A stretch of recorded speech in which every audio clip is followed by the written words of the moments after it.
اخواتي في كل بيت وفي كل مكان، كل ست بيت شاطره، كل واحده بتعرف تعمل اكل، كل واحده فاكره نفسها انها ست بيت. احب اقول لك ابسولوتلي انتوا معاكم النهارده الشيف سيف. يعني ايه الشيف سيف؟ يعني الشيف سيف النهارده هيعمل لكم اكل جامد فاخر من الاخر. هعمل لكم ايه بقى؟ ملوخيه.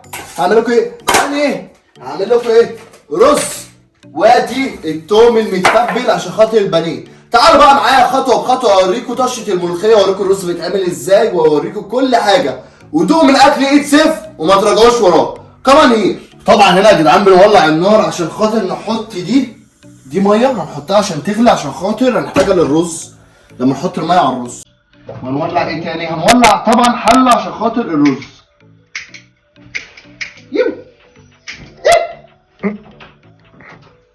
هنولع اللي ورا دي. طبعا يا جماعه احنا هنا بنفك الرز. احنا جايبين رز الايه؟ كنت فاكر الضحى والله، بس معرفش النهارده ايه. طبعا على قد ما ايه، لو انتوا عندكم 3 افراد تقدروا تعملوا كوبايتين رز مثلا، وتحطوا عليهم مثلا كوبايتين رز ميه عشان الرز ايه يبقى سايب تحت عشان ما يعجنش. طبعا هنحط كوبايتين رز،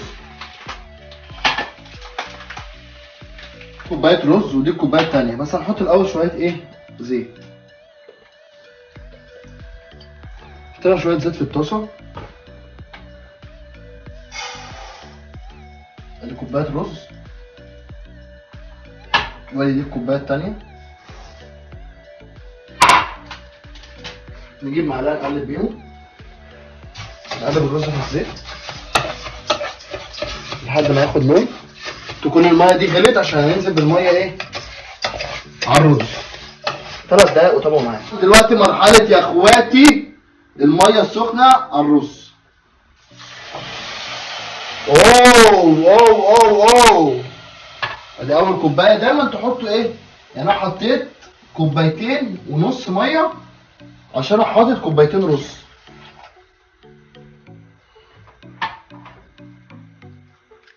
وادي نص الاخراني. وتبداوا ايه؟ تقلبوا الرز وبعد كده تقفلوا غطا وتسيبوه. ندخل بقى على فقره الملوخيه.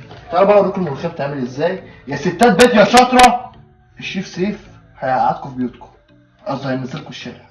طبعا الملوخيه يا جماعه دي مرقه دجاج. طبعا لازم نهرسها كويس.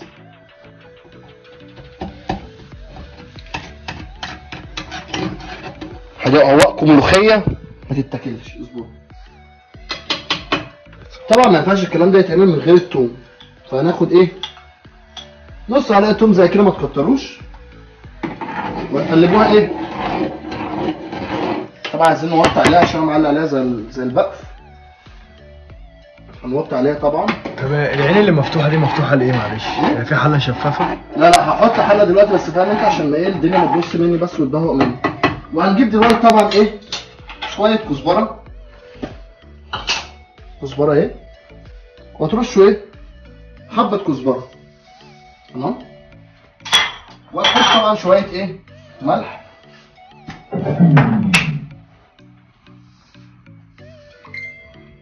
ونسينا طبعا نحط شويه ملح على الرز.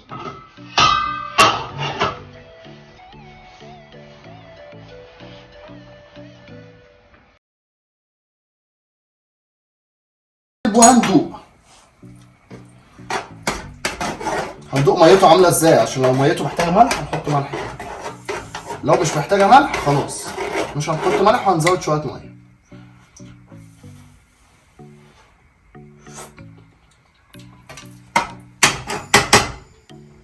ميته يا جدعان محتاجه نص كيلو ملح، اقسم بالله.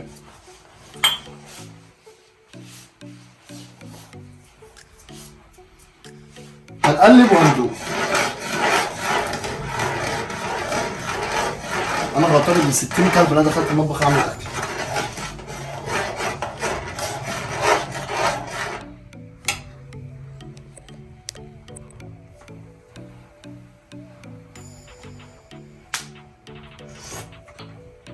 بس كده ميته بقت مظبوطه، مش محتاجه تاني. يا جدعان هنحط كيس الملوخيه.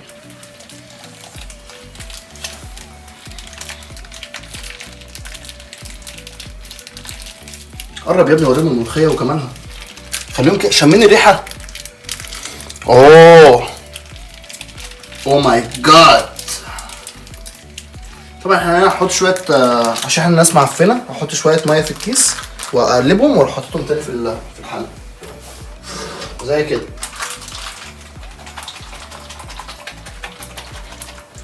عشان احنا شويه ناس معفنه. الرز يا جماعه احنا بنقلبه. هنا الملوخيه ايه، احنا ظبطنا الدنيا فين. انت قاعد بتعمل ايه هنا؟ هات مصطفى كده. تعالى يا مصطفى. تعمل ايه يا مصطفى؟ قاعد والله يا جماعه مستني الاكل اللي هو بيقول لي دوت اكل ما كنتوش في حاجه، فانا قاعد مستني وربنا يسترها. يعني انا لو غبت عن التصوير لمده اسبوعين تعرفوا ان سيف عمل اكل ممتاز. اتقالوا عليا يا جدعان. طبعا هنا حطينا شويه زيت، هنحط شويه ايه؟ شويه توم هنا في الزيت ونبتدي ايه؟ نقليها في الزيت لحد ما تاخد ايه؟ لحد ما تاخد لون. وبعد كده هنعمل شقه الملوخيه. استنى معايا. دلوقتي احنا حطينا التوم هنا، فعشان نعمل شقه الملوخيه دي هنحط شويه كزبره بسيطه. انا اللي عايز اعمل الشقه، مفيش الكلام ده. عايز اعمل لا طالما انا اللي عاملها يا صاحبي يبقى انا اللي عاملها. ما ينفعش التاني يعملوا يدخلوا على شغل بعض، هتبوظ. طبعا احنا حاطين عليها مستنيين ايه؟ النار تديها لون. شامين الريحه؟ عليا الحرام من دي ست بيت شاطره.